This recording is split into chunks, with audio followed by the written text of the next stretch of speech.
Good evening, I'm Farhana Sheikh and you're watching AWANI Tonight. EPF announced a 6.1% dividend payout for 2021, the highest in 3 years. But nearly half of its members have less than 10,000 ringgit in their accounts. We discuss more on this, stay tuned.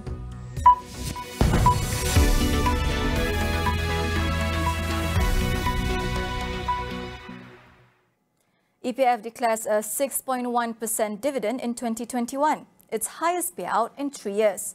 The dividend was higher than the 5.45% for conventional savings declared in 2019 before the COVID-19 pandemic. EPF also declared a 5.65% dividend for Sharia savings in 2021, higher than the 4.9% the year before.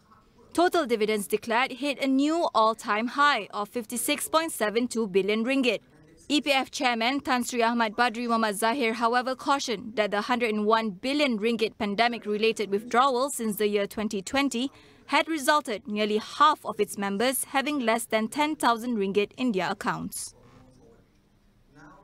With EPF showing strong performance amid a turbulent 2021, we asked Muhammad Afzanizam Abdul Rashid, Chief Economist from Bank Islam, whether or not the worst is over for Malaysia.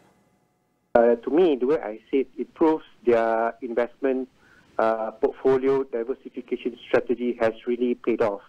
And we understand that EPF has been consistently venturing into the overseas market, the global markets, and that actually really helped in terms of garnering their returns, and you could see that the funds has been able to enjoy the kind of steep recovery in terms of the investment performance, which is in tandem with the global economic recovery last year.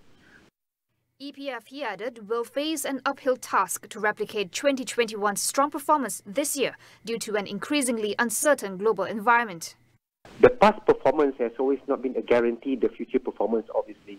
And we understand that now there are, interesting developments coming up in the Eastern Europe, whereby there is a war happening there in Ukraine. And we could see that there was a sharp increase in terms of the crude oil prices, commodity prices. And prior to that, there was a concern over the interest rate increase, or rather the interest rate or monetary policy tightening in the U.S. So given this a slew of factors that can happen this year, I think the EPF will continue to experience the kind of volatile market environment.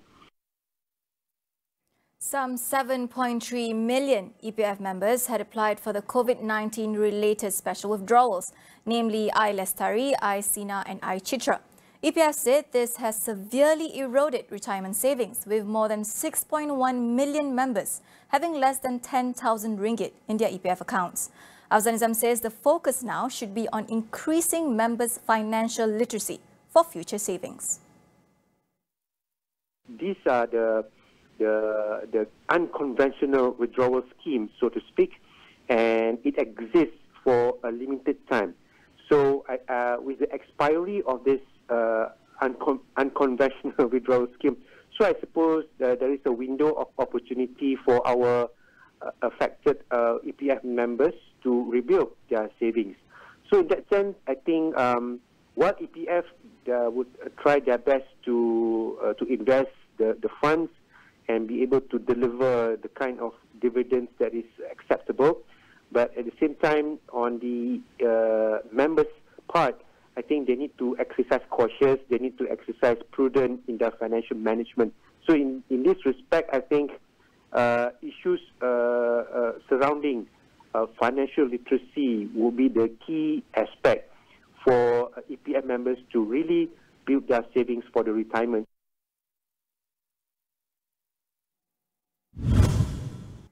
The Malaysian Anti-Corruption Commission, MACC, has cleared former Prime Minister Tan Sri Muhyiddin Yassin from allegations that he sought political support by offering positions in government-linked firms. De facto Law Minister Datuk Sri Wan Junaidi Tuanku Jaafar said the MACC had concluded its investigation into the issue and found no element of wrongdoing. Muhyiddin was probed after an unverified audio recording of him allegedly enticing UMNO leaders to join Bersatu by promising government positions went viral 2 years ago. Meanwhile, Wan Junaidi said the investigation into former Prasarana chairman Datuk Sri Tajuddin Abdul Rahman also found no evidence of power abuse or corruption. This is following an allegation that he had used his position to make decisions favourable to a company linked to a family member. As for Kuala Langat MP Dr. Xavier Jayakumar, investigations against him for corruption is still ongoing. Meanwhile, the Federal Court has rejected Datuk Sri Najib Tun Razak's application to vacate the appeal hearing dates in the SRC International case based on new evidence. This means his scheduled hearing on March 15 and 16 will be maintained. 2 days ago, Najib's counsel wrote to the court to seek for the hearing date to be vacated as they are still seeking evidences and documents related to the SRC trial at the High Court to prepare written submissions for the additional evidence appeal. On December 7th last year, the Court of Appeal dismissed Najib's application to adduce new evidence in his appeal on graft charges relating to 42 million ringgit he received from SRC International. Najib then filed a notice of appeal to the Federal Court. Malaysia has called on all concerned parties to respect the basic principles of sovereignty and territorial integrity in the wake of the crisis in Ukraine. Foreign Minister Datuk Seri Saifuddin Abdullah also urged urgent steps to be taken to de-escalate the situation and prevent further loss of lives. In a video posting, he said Malaysia has experienced firsthand the brutality of the conflict in Ukraine with the downing of flight MH17 in 2014, resulting in the tragic loss of innocent lives. He said Malaysia does not wish to see further victims caught in the conflict. Russia's invasion of Ukraine has entered the 7th day.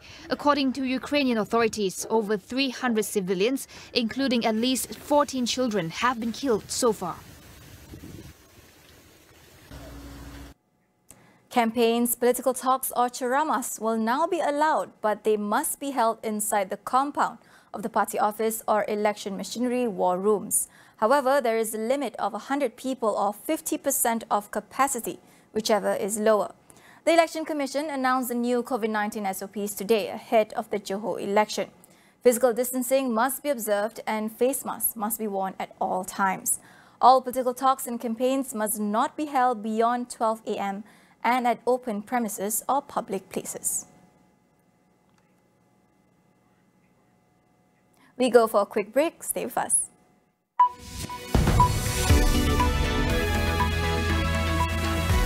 Terjadi adalah berita, tetapi tiada siapa yang boleh bawakan yang terkini dan tergempar seperti kami. Dilihat hanya memberi wang tanpa matlamat yang tepat.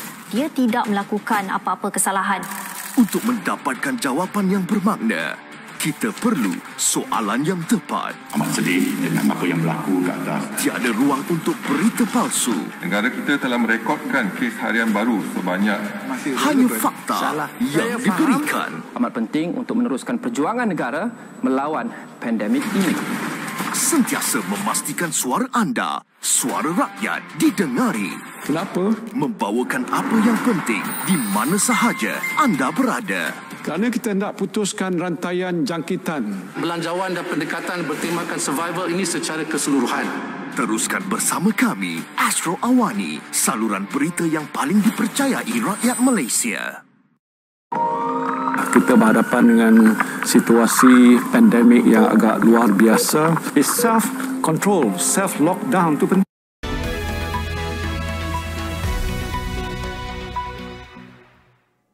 Welcome back.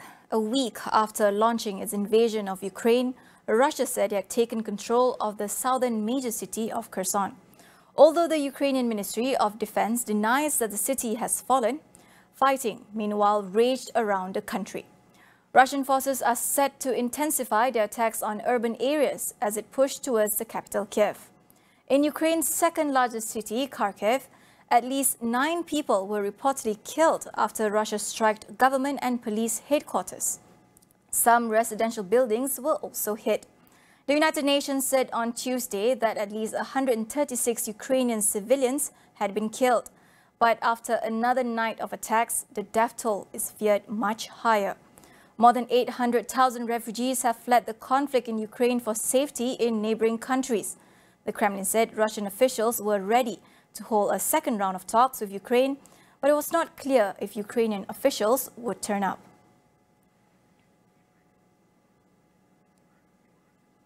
President Joe Biden vowed that Russian President Vladimir Putin will pay a high price for invading Ukraine.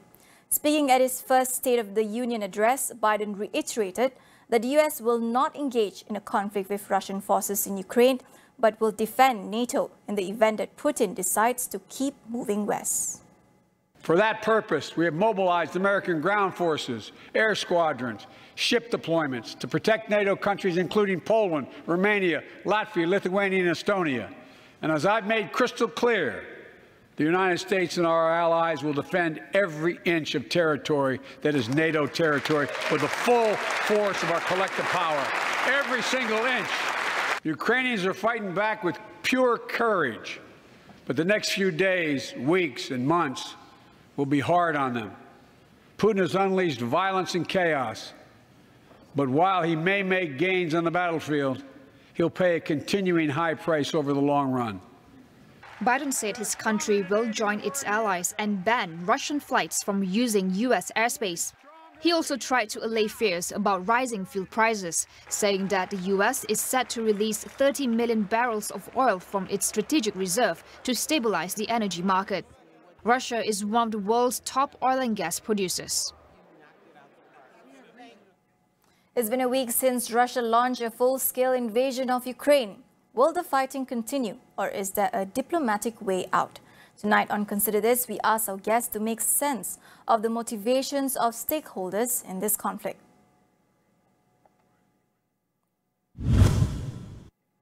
The vast amount of waste being generated by the COVID-19 pandemic, like face masks, is becoming a threat to the environment and human health.